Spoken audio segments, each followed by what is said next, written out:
Dia ngomongnya uang. Oh, duit gimana? Untung berapa lu? Uang, uang, uang. Dan tiap ada orang ngedengar ngomong uang, telinganya tuh langsung rebing. Wah, yang menarik cuman ngomong uang. Berkelahi karena uang, berkeringat karena uang, habis waktu demi uang. Demi Allah, apa sih namanya uang? Uang cuman kertas pindah. Uang cuma kertas pindah. Kerja 1 bulan, kasih gaji. Berapa lama pegang uang itu? Enggak lama. Bawa ke rumah, Bu, nih gaji, udah pindah. Hanya untuk itu. Memang disembunyikan sebagian, ya. Tapi sampai ke pom bensin, full tank, keluar. Ban meletus, keluar. Ibu dapat uang, alhamdulillah. Berapa lama ibu pegang?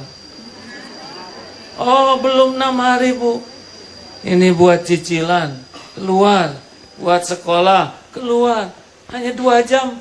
Ayo, santai. Hanya untuk itu. Saya pernah dengar koruptor ngambil uang rakyat, disimpan di tembok. Lihat tidak, pakai tidak, megang tidak, hanya ngusap tembok. Ini kan sakit jiwa, hadirin. Sesungguhnya koruptor itu orang yang sakit jiwa. Karena kalau pikirannya normal, dia tahu bahwa uang itu tidak ada apa-apanya. Banyak yang menyembunyikan uang, disimpan di bank, lihat tidak, megang tidak, pakai tidak, hanya ada catatan. Catatan gampang, mau saya bikin kan? Hanya catatan, makannya segitu-gitunya. Ayo silakan Pak, makan kambing guling. Kolesterol. Bang, kita makan sirup. Sakit gula. Ayo mau duren. Asam urat. Uang miliar-miliar. Merasa bangga. Siang malam hanya untuk itu. Dinikmati tidak, dilihat. Ini kan maaf ya, agak sakit jiwa sebetulnya. Karena jiwa-jiwa yang normal tuh ngerti. Uang ini adalah hamba dia untuk beramal soleh. Senang keluar uang, nolong. Ini bahagia, itu bisa sekolah, ini bisa lunas hutang, ini bisa ke Mekah, ini bisa beasiswa. Ayo, nah itu benar bahagia, itu normal, itu sehat. Tapi yang tidak sehat begitu saja. Sampai tua begitu. Mati, dibawa tidak? Ada yang matinya dikubur pakai gepokan uang? Pakai uang logam? Enggak ada, Bu. Mati sekejap itu jadi bukan milik dia. Makanya maaf, saya tidak mengatakan harus miskin. Tetapi jangan diperbudak kekayaan. Ada juga yang nanya, mau jadi orang kaya? Tidak. Beneran? Benar Pak. Saya kalau ditanya mau jadi orang kaya harta, tidak. Tapi kaya ilmu, kaya amal, kaya hati mau. Kenapa nggak mau jadi orang kaya harta? Tidak penting jadi orang kaya. Yang penting tuh setiap perlu. Bukan ada, Bu, cukup. Ada juga kalau nggak cukup pusing. Perlu 2 juta, adanya 2.000 kan stres, Pak. Jadi tiap perlu, tiap perlu, cukup. Itu yang penting. Perlu buat makan? Cukup. Perlu buat anak sekolah? Cukup. Perlu buat beli rumah? Ya kan penting cukup, Bu. Beli ganti kendaraan? Buat ke Mekah? Buat sedekah? Mau apa kaya kalau gitu? Tidak penting masa mau makan kaya, mau sekolah kaya, tidak. Yang penting itu cukup. Benar? Dan cukup cara itu dalilnya wa may yatawakkal 'alallah fahuwa hasbuh. At-Tolak ayat 3. Barang siapa yang hatinya hakul yakin ke Allah, Allah tahu hati kita.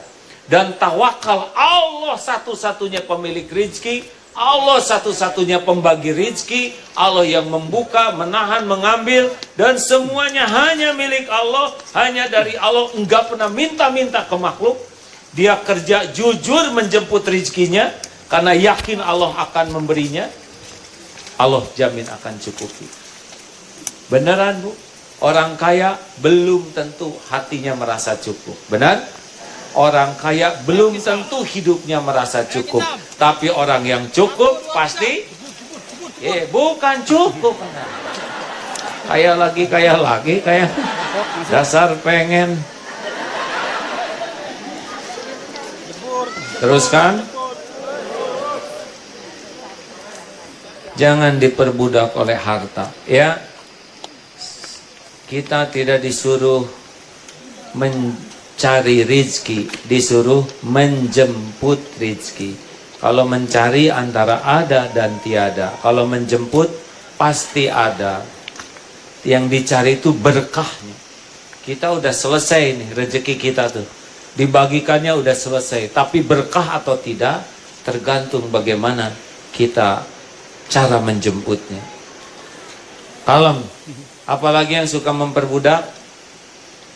Ibu apa? Hah? Enggak, ibu-ibu apa? Suami. Banyak kaum wanita yang menuhankan suaminya.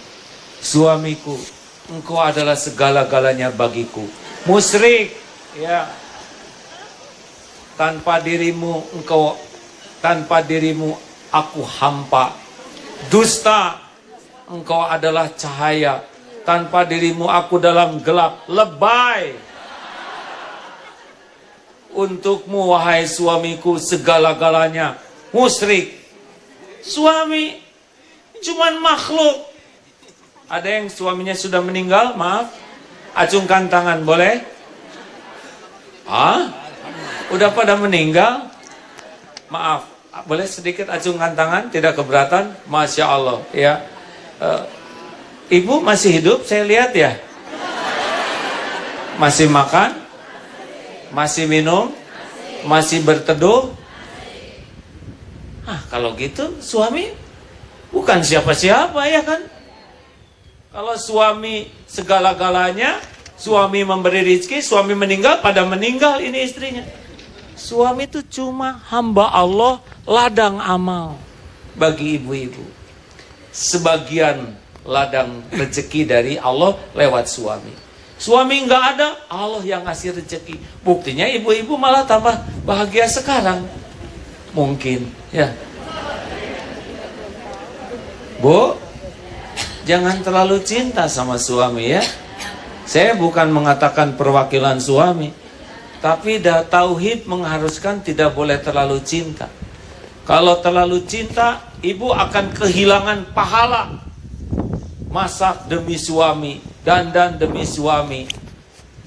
Karena saking takutnya hati suami tidak cinta, maka lakukan segalanya. Oh, hati suami itu dibulak-balik oleh Allah.